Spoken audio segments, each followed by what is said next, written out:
You hear about the Day of Judgment, you hear about life after death, you hear about heaven and hell, and you hear about all of these lofty things and all of these stations and this imagery. And it gets really hard to connect. And in fact, if you think about it, in general, in our generation in particular, we're not a people who read books and derive imagery from books as much as we do watch movies that create images for us.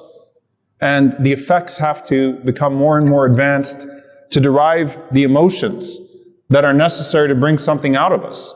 Right? Now I remember, seeing this image of a child, and it said a child from, 19 so-and-so, and then another child from 2022. One of them is reading a book, and so the imagery is coming out of the child's mind, and the other one is looking at a screen, and the imagery is coming from the screen into the child's mind.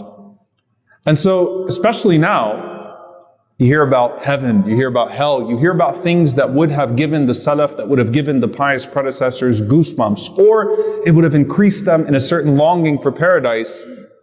And your mind goes towards all of these special effects and sci-fi and movies and things of that sort. So it becomes really hard to connect with those things.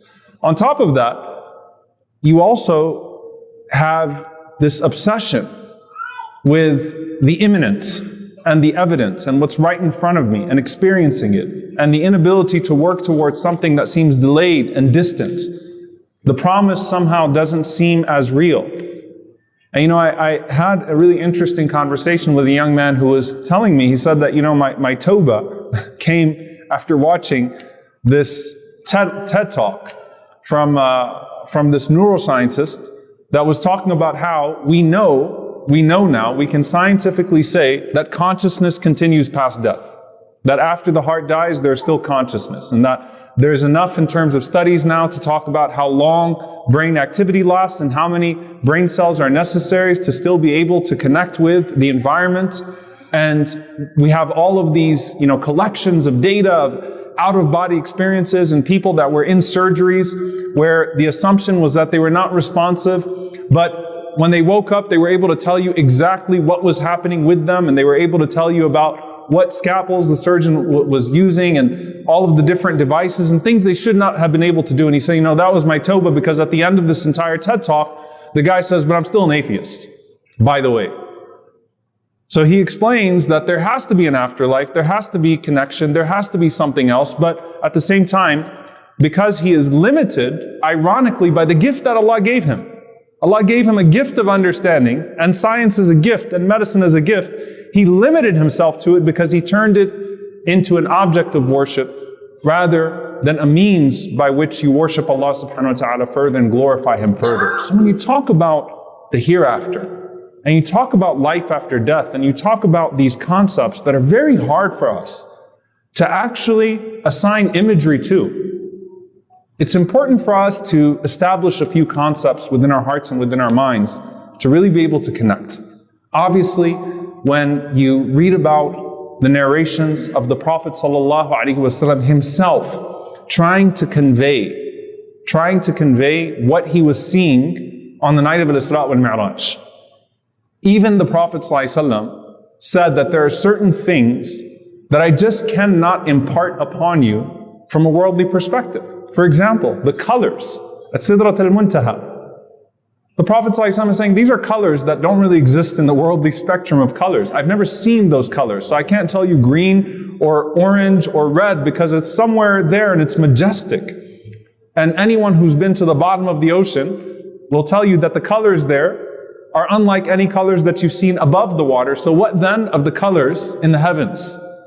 And the Prophet ﷺ trying to explain that and convey those concepts. Allah blessed the Prophet ﷺ by giving him an experience on Isra wal Mi'raj. So now you can imagine, even for him ﷺ, when he stands on the minbar and he talks to his companions about these prophets, he's seen these prophets.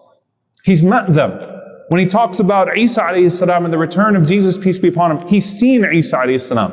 When he talks about Al-Masih ad-Dajjal, when he talks about the Antichrist, he's seen him now. Sallallahu alayhi wasallam. He's seen paradise. He has seen the fire. He's seen the reward of the grave. He's seen the punishment of the grave. Even for the Messenger sallallahu alayhi wasallam, imagine what it was like for him now when he conveyed this to his ummah. Now we come to what's still left with us though. When we think about the Day of Judgment and that moment of rising before Allah subhanahu wa ta'ala, and Allah subhanahu wa ta'ala as He describes Himself on that day and His relationship with His creation. And obviously when it comes to Allah Azza wa Jal and these very vivid images of the af'al of Allah subhanahu wa ta'ala, the doings of Allah subhanahu wa ta'ala on the Day of Judgment, it's nothing that the human brain can encompass. كُلُّ مَا خَطَرَ بِبَالِكَ فَاللَّهُ بِخِلَافِ ذَلِكَ. Everything that comes to your mind, Allah is different than that. That's the aqeedah, the creed of Ahl Sunnah wal Jama'ah, is that you cannot encompass that. There are certain things that are mentioned and you have to connect with them, but the point is that you connect with them, not that you try to visualize them to a point that you assign human limitations and definitions to them. So when Allah subhanahu wa ta'ala talks about Himself and Allah Azza wa Jalla talks about His doings and that vivid imagery comes on the Day of Judgment, you could imagine a throne and the shade of the throne all that you want, but the throne of Allah is not like the throne that you will imagine. And the shade of that throne is not like the shade that you will imagine. But you can still connect to the concept. And that's the gift of Allah and His Messenger sallallahu alaihi wasallam describing to us the vividness of that day. It's the difference, as one of my teachers mentions, between something being anthropomorphic and something being anthropic. Anthropomorphic is when you start to actually limit that world to what you understand and start to assign to it the constructions that you have in your mind. Anthropic is when you're conveying the meaning and the understanding so that you can connect to it. And that is how we connect to it.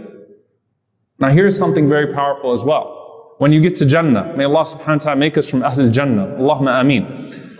You can't imagine Jannah because it has what no eye has seen, what no ear has heard, and it has never even come to, la khatara, it has never even come to the mind of a human being. You cannot even imagine it. But on the Day of Judgment, when you enter into Jannah, may Allah make us amongst the people of Jannah, there's enough recognition to have pleasure and to make a connection. When you see people of Jannah that were people of this world, they don't look the same. Our loved ones who have departed from us, and the people that we love, that we never got to meet, like our Messenger sallallahu alaihi wasallam and the companions that came before, each other, because all of us will bury one another at some point and bid farewell. When we meet, there's enough recognition there to enjoy the sense of recognition, but we won't look like we look here. There's enough of a difference as well to where it's still Jannah, it's a different elevation. And Allah controls the constructions and Allah controls the senses and the experiences, right? So it'll still be that. And what do the people of Jannah say? هَذَا الَّذِي رُزِقْنَا مِنْ قَبْلِ. They see something in Jannah and they say, this resembles what we knew from the world. But you bite into that fruit in Jannah, and this is nothing like